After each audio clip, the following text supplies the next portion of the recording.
What is going on, guys? Welcome to your 23rd MySQL tutorial, and in this lesson, well, actually before we begin, I want to mention this.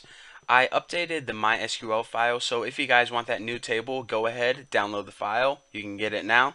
There you go. And if you don't know, it's my website is tnbforum.com, and just go in the database section, and it's right there for you guys. But anyways, what I want to talk about in this tutorial is outer joins. But before we begin that, I want to mention something that I probably should have mentioned last time. Remember when we were talking about column names and how you can have a column and you can give it a nickname by writing like as C or something, and then you can refer to that column as C?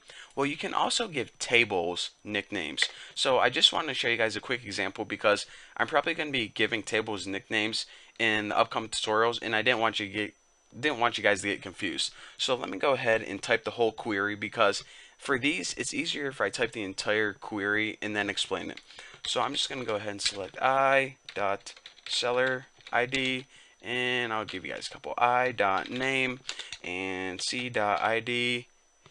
Might as well type it on different lines. From customers as C, so you guys can probably see what's going on already. Items as I.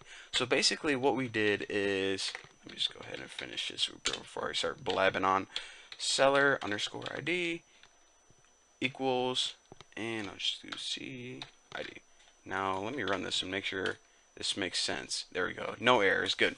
So basically, like I said, not only can we use the as keyword to give a column a nickname, but we can also give a table a nickname. So whenever we do that, just go ahead and write your table name as, and then give it a nickname, hopefully shorter, because you know, if it's longer, it's not really a nickname. And do that with any table you want. And then on your entire query, instead of referring to this as items, seller ID, items name, customers ID, you just go ahead and you use that nickname. So not only whenever you're referring to the columns, but also in your where clause as well. So again, like I said, basically you can give tables nicknames as well as columns nicknames, and it just makes your coding a little bit faster, maybe a little bit easier to read. But anyways, I'm going to be giving nicknames in the upcoming tutorials, just didn't want you guys to get confused. But now we can get to the good stuff, the heart of this tutorial, which is outer joins. So what is an outer join? Well, let's go ahead and remind ourselves what an inner join was. An inner join was basically when we have two columns and we want to match them together. Okay, that's nice, but sometimes, and you guys probably noticed this already, you're gonna have these instances where your rows don't line up exactly. Maybe you have some items that don't have a seller ID, or maybe you have some customers or users for your website who aren't listing items yet. Well, that's nice, but what if our boss comes in and he's like, Bucky, listen, I'm gonna need a list of all the customers and the items that they're selling. For example, if Bucky's selling a tuna fish sandwich and a Corvette and a life vest, I'm going to need a list of those. So again, the name of the user and the items they're selling. Okay, simple enough. We'll just do a simple join. Should be on your way. But then he's like, oh, by the way, I also need the name of the user even if they aren't selling any items. And we're like, okay, that might get confusing. So let's go ahead and try to tackle this problem. So we go ahead and select customers.name, which is basically like the username, and the items.name. So basically the username and the items that they're selling from customers and items. Where, remember, where is basically saying how are these tables related. So customers.id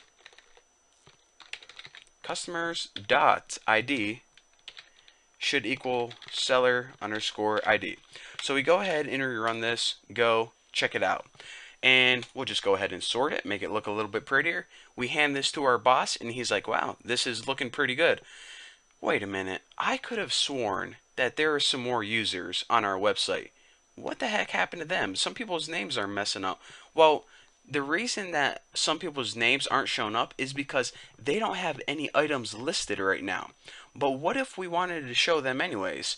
Okay, that could get kind of confusing. So let's go ahead and rework this query a little bit. So of course we want the customers in the item's name, and we also want to use the customers table, but instead of just going customers in items where like we did before, what we want to do is write left outer join. And I know the syntax looks weird, so I'm just going to go ahead and type this query and then tell you guys. So left outer join items. So take note that there's a table name here, and then you write basically join with this table on. And remember, the on keyword is basically saying how are these tables related. So customers.id, and this is basically the same condition as last time, equal seller underscore ID. So let's go ahead and run this and see what we get. Well, check it out. Not only did we get basically the same list as last time, but as you can see, it now lists the users that do not have any items listed as well. So when they don't have anything to associate it with, when your conditions aren't met and they don't have any related data, it still shows the table on the left. So basically, this query is different from a simple join because whenever you hit left outer join, it's basically saying that show all customers with items even if they aren't selling any items. Sounds weird. In the keyword left, what this means is, you know how that, look at this syntax right here. You see that right there? There's a table on the left in, I know it's kind of like below it right now, but if this was one long line, then this would be on the right. So customers is on the left and items is on the right of the syntax right here. Whenever you use the keyword left, you're saying left means to include all the rows from the table on the left. Therefore, the customers table, no matter what. So include all the customers no matter what, no matter if they have items or not. If we were to go ahead and hit right here, then what it would do is it would include all of the items, no matter if they had a seller going with them or not. So let's go ahead and take a look at that. So as you can see, now all of the items are listed, but say this user went ahead and they deleted their username and they got banned or something, but the item was still on the website. Well, even though they wouldn't have a user associated with that item, since we use that right outer join, it takes all of the rows from the table on the right, which is in this case all of the items, and it forces those to be shown. So even though it doesn't have a customer associated with it, it forces those items to be shown. So that is the difference between left outer join and right outer join. Basically, do you want to force these rows to be shown or these rows to be shown?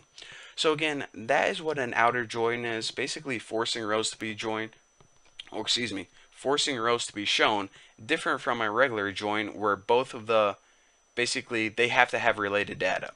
So there you go. I'm going to be done talking. Hopefully you guys understand, and don't forget to download the files. Go to my website, tnbayforum.com, and they're right there. So thank you guys for watching. Don't forget to subscribe, and I'll see you guys in the next lesson.